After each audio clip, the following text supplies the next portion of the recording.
오픈AI의 챗GPT 도입 이후 별다른 훈련 없이도 인공지능의 탁월한 문장 생성 능력과 흥미로운 대화 능력을 경험한 사람들이 많다. 그러나 챗GPT는 명백한 거짓을 참과 자연스럽게 섞어서 문장을 산출하는, 즉 관련 전문가들이 환각이라고 부르는 결과 값을 내놓기도 한다. 이는 기술적으로 해결해야 할 과제인 동시에 사회적 악영향을 끼칠 수 있는 실천적 문제다. 그래서인지 최근에는 인공지능의 엄청난 발전 속도와 그 기술이 약속하는 장밋빛 미래에 대한 희망찬 전망만이 아니라 인공지능 기술이 제기하는 다양한 윤리적, 사회적 문제에 대한 관심도 커지고 있다. 이런 맥락에서 주목받는 개념이 강한 인공지능이다. 흔히 강한 인공지능 혹은 강인공지능은 약한 인공지능 혹은 약인공지능과 대비되어 사용된다. 이 대비는 특정 인공지능이 수행할 수 있는 작업의 범위와 관련 있다. 약인공지능은 인공지능이 수행할 수 있는 작업이 특정한 과제로 한정된 경우다. 예를 들어 바둑의 좋은 수를 찾아내는 딥마인드의 알파고나 환자의 CT 스캔을 판독하는 IBM의 왓슨처럼 특정 과제를 인간과 동등하거나 더 나은 수준으로 해낼 수 있는 인공지능을 의미한다. 그에 비해 강한 인공지능은 특정 과제에 제한되지 않고 다양한 과제를 모두 해결할 수 있는 인공지능이다. 이러한 강약 대비는 더 표준적인 컴퓨터공학 용어로 각각 인공일반지능 혹은 범용인공지능과 인공특수지능에 해당된다. 하지만 강한 인공지능이 사용되는 맥락을 살펴보면 인공일반지능보다 더 강한 의미로 사용되는 경우가 많다. 예를 들어 강인공지능이 구현되면 인간과 마찬가지로 의식을 갖게 될 것이고, 그러면 자연스럽게 자신이 추구하는 목적과 인간이 자신에게 요구하는 목표 사이의 괴리를 인식할 것이며, 궁극적으로는 자신의 목적을 인간의 요구보다 우선시하여 인간과 갈등을 일으킬 수도 있다는 식이다. 여기에 더해 인공지능의 발전 속도가 무척 빠르기에 레이 커즈와일 같은 특이점주의자의 주장에 의하면 그 속도가 지수함수적으로 증가해 멀지 않은 미래의 인간의 지능을 뛰어넘는 초지능이 등장할 것이라는 기대 혹은 우려가 있다. 인간 종으로서의 생존 자체가 위협받는 이런 상황을 실존적 위험이라 한다. 암울한 시나리오의 가능성을 염려하는 사람들은 이를 막기 위해 지금부터라도 인공지능을 개발하는 과정에서 인간적 가치를 인공지능에게 가르쳐야 한다고 주장한다.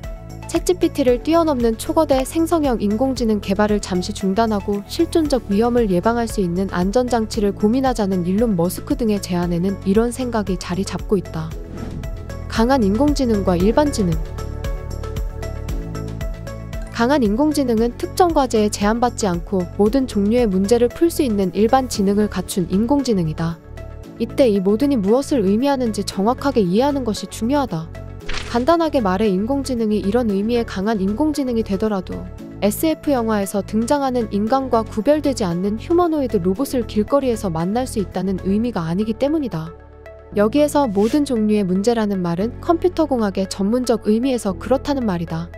즉 인공지능이 작동하는 일반 모형이 충분히 보편적이어서 우리가 풀고 싶은 모든 문제를 그에 대응하는 계산 가능한 함수의 형태로 제시할 수 있을 때 그런 조건하에서 모든 문제를 풀 수 있다는 의미다.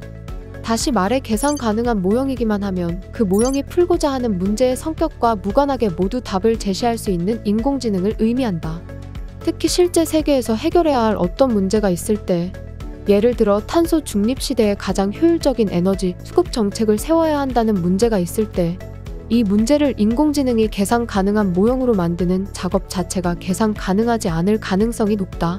얼핏 생각하면 문제를 주면 그걸 프로그램으로 짜주는 인공지능도 있으니 실제 세계의 문제를 인공지능이 계산하는 모형 세계 혹은 작은 세계 문제로 바꾸는 일도 인공지능이 곧 할 것이라고 기대할 수 있다. 물론 그 가능성이 논리적으로 불가능하지는 않다. 하지만 동일한 그림 생성 인공지능인 미드저니 프로그램을 사용해도 프롬프트를 어떻게 집어넣는지에 따라 질적으로 차이가 큰 결과물이 나오듯이 실제 세계의 문제를 인공지능의 모형 문제로 바꾸는 일은 수학적 계산의 최적화 문제처럼 그저 또 다른 계산으로 해결될 일이 아니다. 예를 들어 탄소 중립 시대에 시급하게 고려해야 할 핵심 문제가 무엇이고 해결책이 반드시 존중해야 할 가치가 무엇인지, 효율적인 에너지 정책에서 추구해야 할 효율성이 정확히 어떤 의미냐는 문제를 해결하고자 할 때 이를 모호함 없이 수학적으로 제시해 주어야만 인공지능은 모델을 만들고 그 이후의 결과 값을 계산할 수 있다. 하지만 이러한 작업에는 단순한 계산이 아니라 관련 사안의 이해관계자 사이의 협의와 합리적 결정이 관여한다.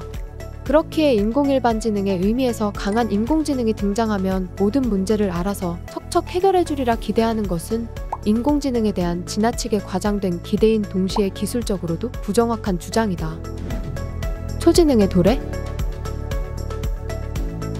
많은 사람이 현재 특정 과제에 제한된 인공지능이 최근 GPT-4를 사용하여 업그레이드된 챗GPT처럼 입력값과 출력값을 다양한 형식으로 처리할 수 있고 모형화 가능한 모든 문제를 풀 수 있는 능력을 확보하면 자동적으로 인간 지능과 동등한 지능을 갖는다고 생각한다.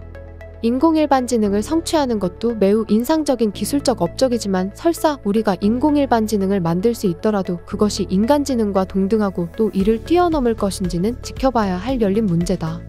오해하지 말자. 이 판단은 인공지능이 아무리 발전해도 절대 인간을 넘어설 수 없다는 근거 없는 자존심을 내세우는 일부 학자의 주장을 지지하는 것이 아니다. 챗GPT가 우리 모두에게 전문가도 깜짝 놀랄 만한 문서 요약 실력으로 깊은 인상을 주기 전에도 이미 특정 과제로 국한한다면 기계는 인간의 능력을 넘어선 지 오래되었다. 아무리 계산 천재라도 몇천 원짜리 계산기보다 10자리 숫자 곱셈을 더 빨리 할 수 없다는 점만 떠올려봐도 그렇다. 하지만 인간 지능을 오랫동안 연구해온 스티븐 핑커가 지적하듯이 인간의 지능은 단순히 빠른 계산 능력만으로 환원되지 않는 복합적 성격을 갖는다. 사람의 지적인 행동은 단순히 머릿속에서 최적화 문제의 답을 구하는 데서 그치지 않는다. 그것을 포함해 다양한 인지적 활동, 예를 들어 유사한 상황과의 비교, 아직 데이터가 없는 상황에서 벌어질 일에 대한 예상 등을 종합하여 특정한 결론을 끌어내고 그 결론을 많은 경우 사회적으로 의미 있는 방식으로 적용해 행동하고 세상을 바꾼다. 이때 그 결론 자체는 동일한 문제를 모형화해서 인공일반지능에게 주었을 때 얻을 수 있는 결론보다 부족한 점이 있을 수 있다. 아마도 모형화가 충분히 효율적으로 이루어졌다면 적어도 결론을 도출하는 속도는 인공지능이 훨씬 더 빠를 것이다. 하지만 인공지능은 몸이 없다. 그러한 계산 결과가 실제 세계에 영향을 끼치기 위해서는 인간이 그 결론을 자기 나름대로의 방식으로 이해하고 그에 따라 제도적으로 확립된 방식, 즉 정부가 정책을 입안하고 시행하거나 투표를 통해 대표자를 선출하거나 의사봉을 쳐서 논의의 종료를 알리는 등의 방식으로 대리 행동을 해야 한다.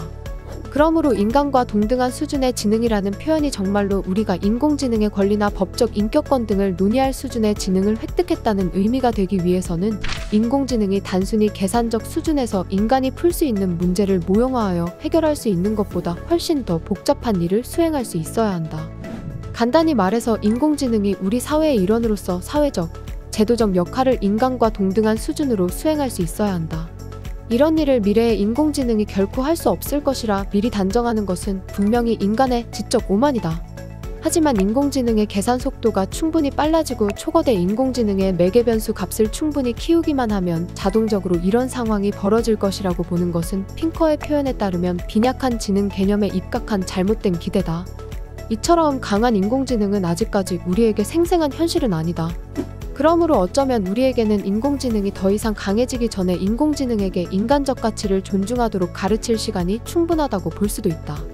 하지만 이런 전문적 판단, 즉 현재 인공지능 기술의 본질에 대한 존재론적 판단이 우리에게 많은 위안이 되는 것은 아니다.